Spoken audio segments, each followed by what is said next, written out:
All right, we are back for another episode of the Patriots Only Please Patriots podcast. Only Please. That's right. We are also live on the TikTok. The TikTok. As usual. Hello, TikTok.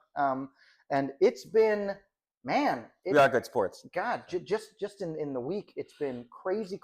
So many things have been happening in just the last week. There's tons to talk about. So let's. I saw a meme today that it's been 25 days since the debate. And since then, Biden is out. Mm-hmm. Harris is, well, we don't know if Harris is in. He's not formally been until, as far as I understand the way this process works, Mm-hmm. that there won't be a change until the convention. In other words, as of right now, Kamala Harris has 0 delegates. Well, there's been a couple that apparently there's a couple thousand that have been pledged to her. Sure, but that hasn't happened until the convention. Yeah. So what I'm saying is, just being legally, is that the right way to say it? Legally, sure. Binding, that'd be bound. In terms of like the actual where we are in the world right now is Joe Biden is still the candidate. Joe Biden is still the president. He's pledged. He's saying that at the convention he will not accept the nomination. That Kamala will accept it. But as of right now, her job is to be the vice president. Mm. She's running to be the nominee at the convention, which will happen. When's the convention? I believe it's like around August 19th. Yeah, so the convention's still another month away. Yeah. So it's another month of Kamala trying to garner votes and raise money in the hopes that she'll get the nomination, but that's not locked in stone just yet. That's right. It's Biden, the sitting president, has a recommendation to make, but there's also a whole party. The DNC is a party. Yes. And the donors have something to say about it too. Yeah. So we'll see. But on our side, Trump's gaining more momentum every day. He got a huge endorsement yesterday by the National Association of Police. 250,000 police across the whole country are going Trump's way, which is great. On top of the other endorsements that he's gotten, he's raised over $400 million since the debate debacle. So we're pretty happy with the way things are moving in our direction. Vance is a great pick for. Am I talking? No. I don't want. Okay. Please. I think part of the reason why he picked J.D. Vance is not only his accomplishments as a senator in Ohio, but his background. He'll connect with folks in the Rust Belt in a way that other candidates wouldn't, and he's a lot younger. He can carry on the legacy, so he's kind of a great choice in that respect. Yeah, I think Vivek Ramaswamy definitely deserves a place on the cabinet. Mm-hmm. He's been a fierce supporter of Trump ever since losing the nomination, and right by his side, very smart guy, young. There's room for everybody in our party, by the way. We talk about unity. We talked about a lot of unity at the convention. Absolutely. We're serious about that. We want everyone to everyone's welcome to join. We're just it's a pretty basic. Yeah, one of the things that I really love about the current Republican Party is that you noticed who was noticeably absent, right? You didn't see the Bushes. You didn't see the old guard, Nope. Republican Party.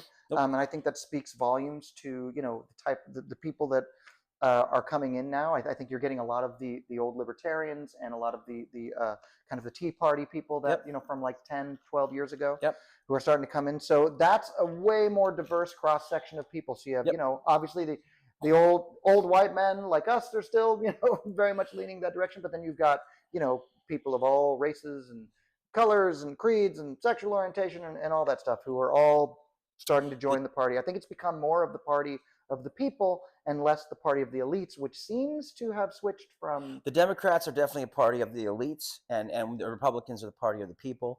Everyone's welcome to join our party. There's no restrictions except be here legally, work hard, and pursue happiness. That's it. It's pretty basic. On the left, there seems to be much more interested in dividing people by different kinds of things, and doesn't matter to us in the least.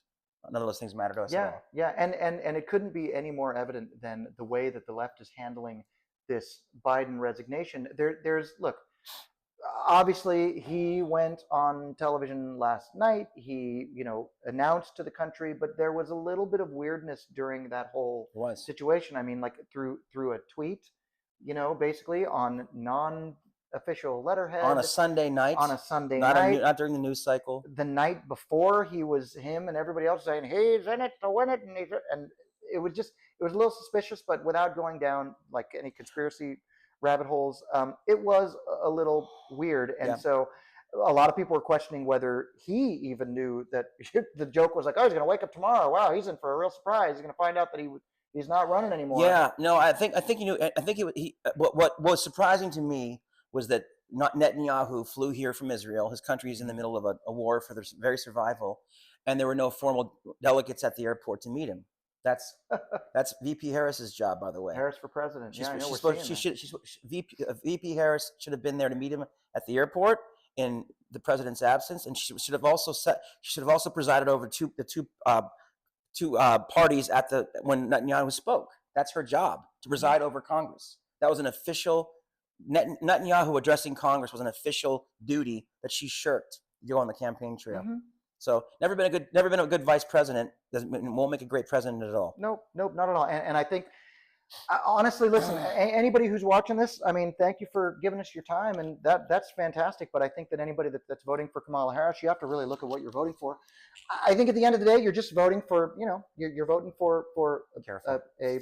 TikTok's very, very, very not cool. So I mean, look, are you voting, very PC? Are you voting in your best interest, or are you just voting because of the optics, right? Are you voting for a woman who happens to be of a certain, you know what I'm saying? Like, it's just, I'm trying to censor this. Well, it's very simple.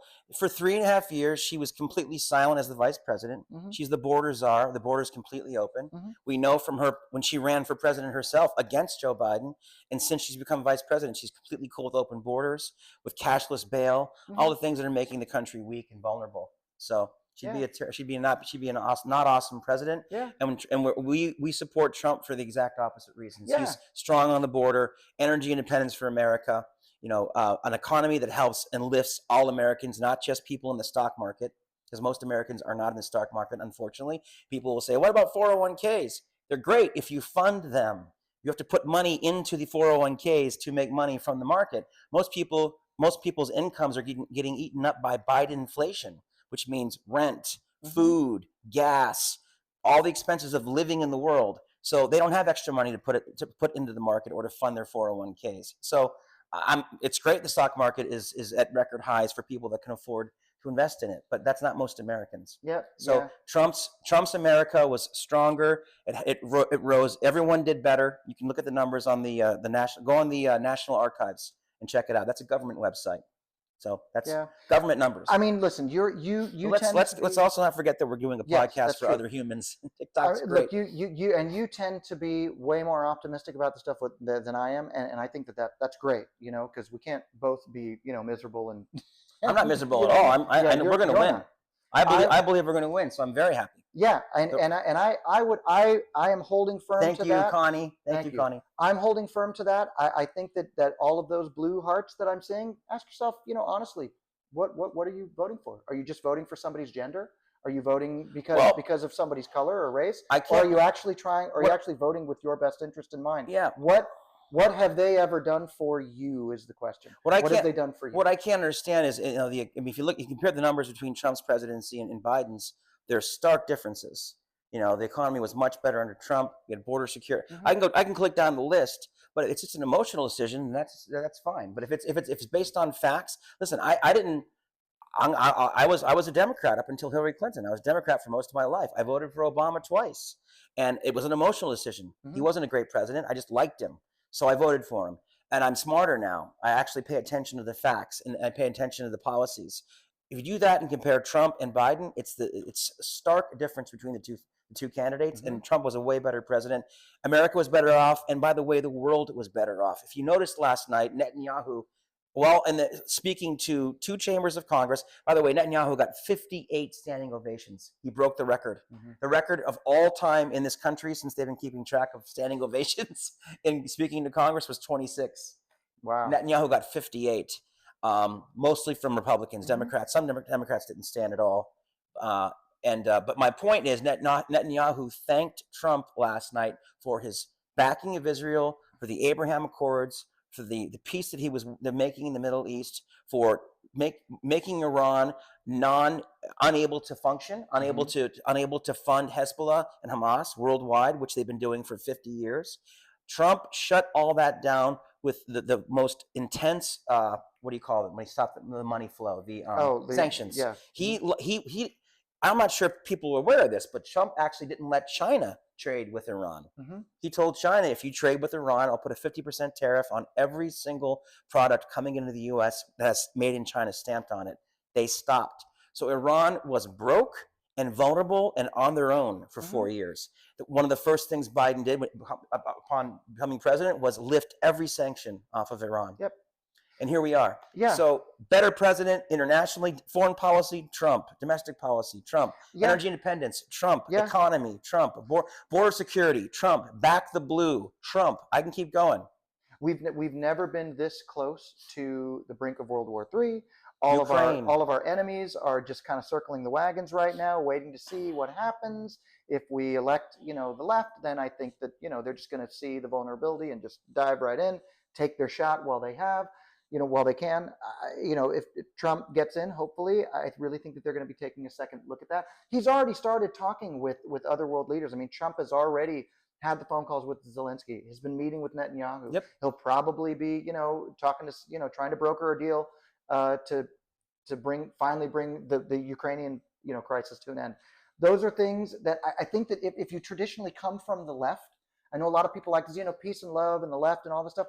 Well, when was the last time the left represented peace and love and anti-war and all of that? I mean, as far as I know, the Republican Party started to turn around 2012 because of people like Ron Paul and mostly because of like the Tea Party movement and the more libertarian wing of that party, because they were anti-war, anti-corporatism. Right. So you're starting to see a lot of that bleed through, which is why it's never been more obvious and more evident that the left is now just the party of the oligarchs and the billionaires, the globalists, and the globalist class. And you don't have to take my word for it. By all means, look at who's donating. Most of the tech billionaires, most of the Hollywood elites, most all of them lean to the left. Why is that? And you're going to tell me that the left is the party of the people? No way. No way. I don't buy it for a second. Not of the middle class. It's not just that. And they're literally taking their side's right to vote away. 14 million people, whether you agree with them or not, pledged and voted for Biden during the primary, and now they're just going to take those votes away. So the next time somebody says that our side are the fascists, look at, there's an old saying, the people that accuse you, they're accusing you of the things that they're doing. Yeah. And they're the ones that are doing that. Yeah. Don't take my word for it. Look it all up. It's out there. Please fact check it. We'd appreciate the fact checking. We really would. Please vote Trump. Thanks for the hearts. Thanks for the roses. Thanks for the follows. We're here for all those things. We're here for you. We're here for each other. We didn't think our producer today, her name is Azura, and she's a young producer here we're in Las Vegas studio. Yep. And she's doing a great job. Thank you so much. It's fantastic. So much for putting up with sounds really good. No, I appreciate it. Honestly, she's great. Yeah. And she's actually not a political person. So for her, this is just an exercise in running sound and running a podcast and engineering and things like that, which is totally cool. I have lots of friends who are Democrats. We just don't talk about politics. Yep. I don't let politics invade my entire life. I'm not going to watch a movie because the director is a Democrat. I'm not going to not listen to a song because the bands are Democrats. I don't let politics. I don't run everything through politics in my life. I can't live that way. But this is a very, very important election, and the Democrats, I think, have really let us down. And this bait and switch thing they're doing right now is crazy to watch. I mean, the same people 3 weeks ago that told you Joe Biden has never been smarter, on top of his game, and a better president are now telling you that Kamala is better than him. What's the truth? I don't know. What do you believe? Who are you supposed to believe? Yeah. On our side, it's Trump. Now it's Trump and Vance. We have core principles that haven't changed since the beginning of this country, and we stand by them to this day. And this country was built on conservative values, period.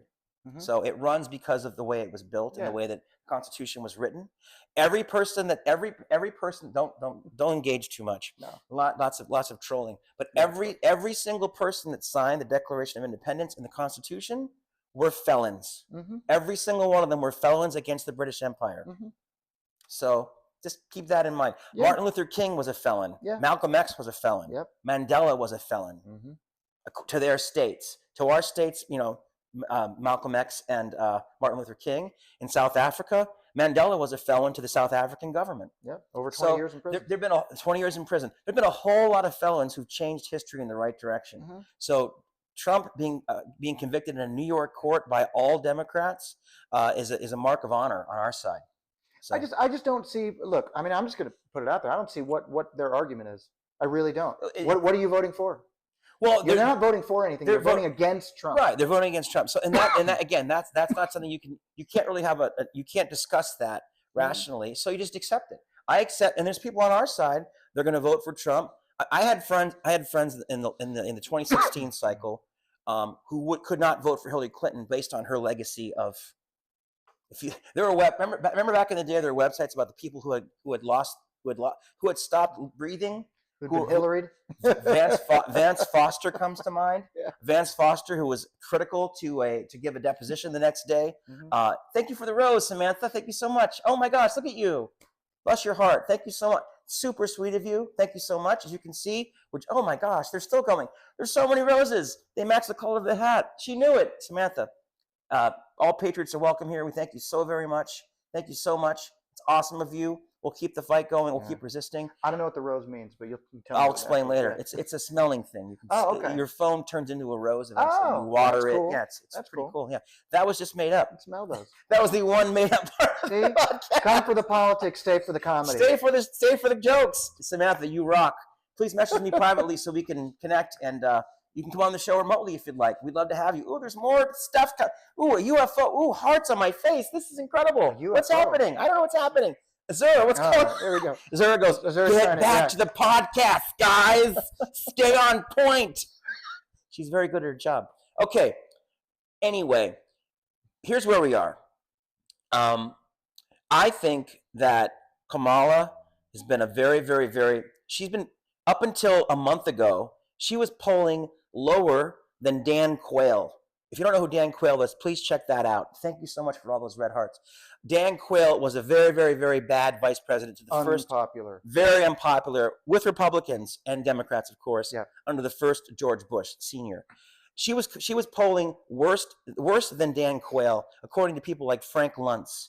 Frank Luntz is a very, very, very popular, well-known political analyst, pundit. I wouldn't say mostly on the left. He's definitely not a Trump fan. Yeah. But he's been saying now for the last Frank Luntz has been ringing the warning bell to the Democrats for the last 3 or 4 months, going, "Hey guys, every poll I'm doing is showing Trump winning in every state, winning in the swing states. He's killing it." So Kamala was not a very popular vice president at all. She didn't do much. She's the AI czar. Doesn't know what AI is. She's the border czar. The border's wide open. Raul, his name is Raul. The former chief of the border security just retired last year. I posted this meme on our Twitter account. His name is Raul Alcaraz, I want to say. Anyway, you can Google who it was. He served under Trump. He served under Biden until he retired in December of 2023. In his entire time of being the chief of the border, he had 21,000 people under his command of the border. He never met with Biden or Kamala Harris once. Not one phone call, not one email, nothing. No communication. So if you're the border czar, how do you not communicate with the person running the border? How do you not do that? That's crazy. That's a problem. By the way, that was an interview on 60 Minutes. So please fact check that. 60 Minutes. Again, not a Republican show. Yeah. Not a Republican show. And unfortunately, I think a lot of times people on both sides will just vote out of emotion. They'll vote for whatever reason that they have. They just like someone's personality, or they like the way they look, or whatever. Right. And that's not a reason to vote for or against someone. I mean, look, I will be the first to admit that Trump can be, not as eloquent or not as polished as some other politicians, and that's fine. And I think in a lot of ways, that's what people like about him, because he is so unfiltered, and he isn't a traditional politician. No. You have to ask yourself, at what point are you just tired of being lied to and taken advantage of? Yeah, I mean, I know I am. By either side. Well, I know I am, but particularly by the Democrats. I mean, because for the last 3.5 years, we've been told by everyone from senators, Congress people, and in the mainstream media that Joe Biden is at the top of his game, and they've been telling us that for the last 3.5 years. Do you guys does anyone actually believe that Joe Biden wasn't cognitively impaired in 2019, 2020? We know that he was now. These things don't happen overnight. These kinds of cognitive illnesses take time for people to decline. That's science. It's not my opinion. So this has been going on since before we got inaugurated, and they were silent. They've been dishing up this story, this narrative that he's fantastic. There have been people, I mean, up until a week before the debate, they were talking about Joe Biden never being smarter, sharper, and faster than he was. They were lying to you. They were being dishonest. They were lying to you. And if they're dishonest about that, and Kamala was aware of all of this, by the way, she's going to make a great president? She was lying to you. I don't think so. She was lying. She's not being dishonest. I think that's not really a good way to go. Not at all. Not at all. And I mean, look, say what you will about the assassination attempt, but I mean, look, man, they have been trying to take Trump out since 2015. Yeah. I mean, they've tried everything. And anybody that's going to say, "Oh, well, he's just thank you, Coleman. He's just lucky because he's rich." You. Well, these people are the other side's rich too. We got a lightning bolt from Coleman. Coalmon. Thank you, Coleman. I appreciate that. Oh, it is? Oh, that's what a lightning bolt is? Oh, great. Oh, that's cool. Roses and lightning. You know, that could be the new name of the podcast. Roses and lightning. I want to be roses. There we go. Lightning. I'll be lightning. That's cool. Grease lightning. So listen, we wanted to come on and thank Coleman, man. Really cool of you.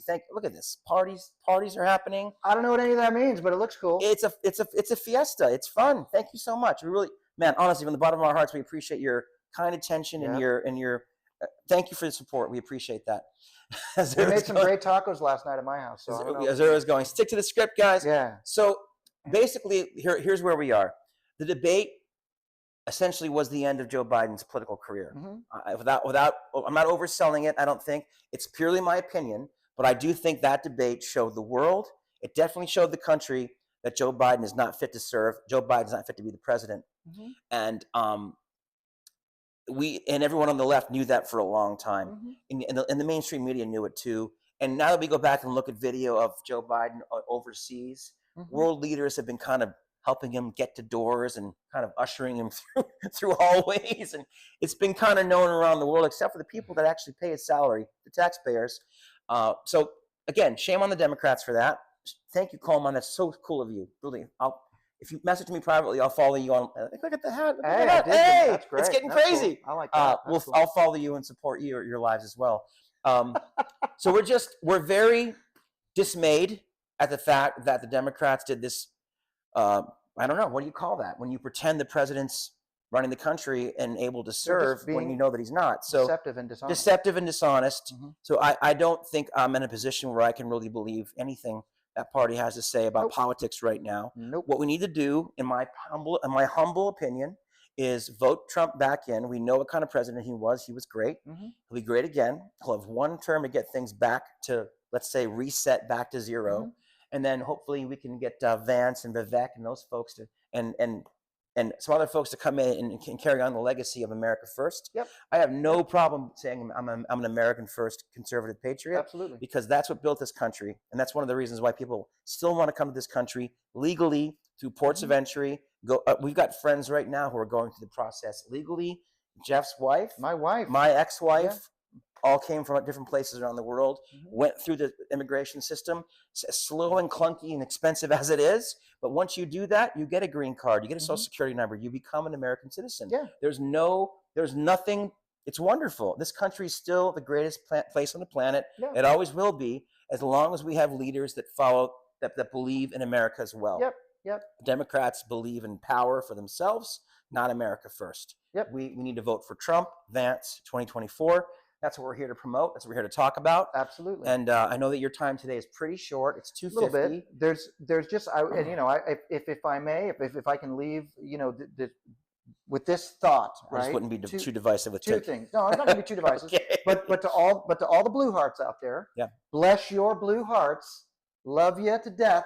I'm sure you're wonderful people. But look, ask yourself a question. What are you voting for? Are you voting for someone's skin color? Are you voting for someone's gender? Are you voting, or what are you voting for? Don't come at us and say we're voting against Trump. I want to know what you're voting for. What are you voting for? That's the first question. And to the people on the right, get out and vote. This is not tied up. This Yeah. is not, No. a foregone conclusion. No. This is definitely going to be close. But I think if people are honest with themselves, if voters are honest with themselves, if you really ask yourself the question, were you better off? Are you better off now than you were 4 years ago? Look, if the answer legitimately is yes, then great. Then vote your conscience and do what you think is right. Why? We would always advocate for that because look, that's what this country is based on. You have the right to do that. But all we're asking is ask yourself why you're voting for a particular candidate. How does it benefit your best interest? And for those of us who are on quote unquote our side, don't get complacent. No. Definitely go out and vote. This is not tied up. This is not the polls are going to get closer and closer, and you have to go out and vote. I'll say this until I'm blue in the face. But look, showing up at rallies is great. Donating is great. We love it. We love the money. We love the support. Or we don't get it, but they love the money. They love the support, and that's great. Right. And supporting and being a keyboard warrior is great. None of it means anything if you don't show up and cast your vote and bring 3 to 10 friends with you. You know what I mean? So that's the only way we're going to have a chance of winning, because you know that the left is going to pull out all the stops. They've tried to impeach him. They've tried to throw him in prison. They've tried to take away his fortune. Impoverish him. And they tried to kill him. And so what else are they going to do? I mean, they're certainly going to try shenanigans again, whether you believe that or not. Do your own investigating. There's certainly resources out there. Hashtag too big to rig. We want to come out in big numbers, support not only Trump and Vance, but Republicans down ballot in every state. Jeff and I happen to be in the state of Nevada today, and we're gonna make sure that we turn Nevada red for President Trump. That's one of our goals for doing the podcast, for addressing you guys today in a very respectful and courteous manner, by the way. Sure. I want to add that. We're not here to denigrate anyone or swear or use bad. That's not what we're here to do. We're here to just be open about our beliefs, share them with you, and make our case, and then everyone gets to make their own decisions. Sure. You know what I mean? And, but for folks on the right, like we are, if you know some people who are Republicans like we are but aren't registered, I know quite a few have just been sitting it out. It's time to have a intervention with those folks and say, let's get you registered. I'll help you do it. You can hop in my car and drive to the voting booths. We can vote early together if you want to. We can, whatever you want to do it, but you need to vote. We believe in the system. We believe in peaceful unity for everyone, but we want Trump to win the right way by winning with more. We want to win big. We want Trump back in. We want more people to join our party so there's much more unity in the country. If Trump comes in, goes right to work, and makes America first, that's what we want. All races, shapes, size, creeds, everything. Everyone's welcome to be in our party. So I don't want to hear the no. I don't want to hear about. So before we go, we'll wrap it up here. It's Patriots Only, please. That's the podcast. We're on all the platforms. You can find us there. We would love for you guys to like, comment, share, and subscribe. Of course, I'm here on TikTok doing my thing as well. I've been working with Jeff on this podcast since the beginning. We're going to keep doing it for the rest of the year. After Trump wins on November 5th, we're going to really ramp it up. Between now and then, our goal is to get as many people on the right registered and ready to vote, and encourage them to respectfully reach out to their friends and neighbors and colleagues, family members, and make sure they're also registered to vote, to do the right thing, and get Trump Vance in 2024 elected on November 5th. Absolutely. That's what we're here to do. Absolutely. We respect everyone else's opinions, and I appreciate TikTok for this platform to be able to talk to y'all like this, and I encourage other Republicans on this platform who are doing what I'm doing, going live, to do it on other platforms too. I'm not going to say them. I don't want TikTok to think I'm supporting other platforms, but there are other places to talk about politics. This is just one of them, and I do thank TikTok for the opportunity to have this platform. I didn't think there were other platforms. I thought TikTok. I think TikTok is the only. Yeah, it's the only one. It's the main one. I've never heard of any of the other ones. What is so Azura, as we wrap things up, is there anything you'd like us to talk to your generation about? She goes, No, I want to be done. She's very young. She goes, not even a little bit. All right. So, Jeff. Thank you, sir. Thank you. We're going to keep on trumping, and we'll see what happens, guys. Just keep in mind, maybe as a parting truth, Kamala Harris is still not the candidate. Until the convention, Kamala Harris is not the candidate. Now, if something happens to Joe Biden that makes him incapacitated and unable to perform the duties of the presidency officially, she'd step in and become the president. But as of right now, she's the vice president, and she's got duties to fulfill, and she didn't do them last night. She blew off the Netanyahu thing, which was not cool. Yep. He's a really, really important international leader, and very, very not cool. So let's move forward. Let's support Trump. Let's gather our forces. Let's connect conservatives on this platform and all platforms, and let's just keep on trumping. Yep, absolutely. Patriots only, please. Please find us. Let's connect. Okay? Thanks, TikTok. Thank you, Azura. Shalom.